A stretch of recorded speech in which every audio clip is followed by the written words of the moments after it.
एक जंगल में एक हाथी और एक बकरी रहते थे। दोनों बहुत पक्के दोस्त थे। दोनों साथ में मिलकर हर दिन खाने की तलाश करते और साथ में ही खाते थे।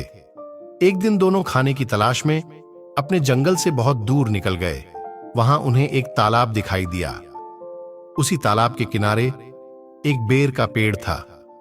बेर का पेड़ देखकर हाथी और बकरी बहुत खुश हुए। वह दोनों बेर के पेड़ के पास गए।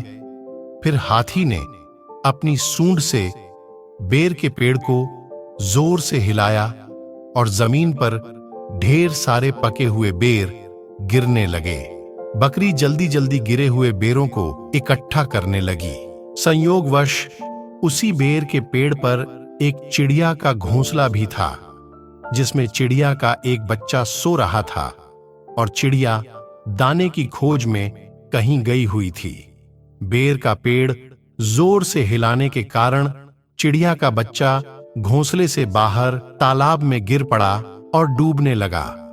चिड़िया के बच्चे को डूबता हुआ देखकर उसे बचाने के लिए बकरी तालाब में कूद गई, लेकिन बकरी को तैरना नहीं आता था। इस वजह से वह भी तालाब में डूबने लगी।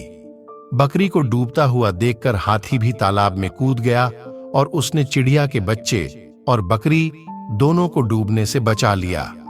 इतने में चिड़िया भी वहां पर आ गई थी और वह अपने बच्चे को सही सलामत देखकर बहुत खुश हुई। उसने हाथी और बकरी को इसी तालाब और बेर के पेड़ के पास रहने के लिए कहा। तब से हाथी और बकरी भी चिड़िया के साथ उस बेर के पेड़ के नीचे रहने लगे।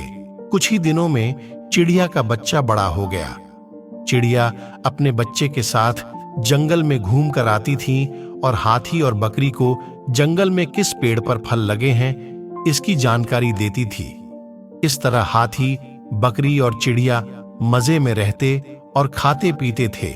हमें किसी का बुरा नहीं करना चाहिए।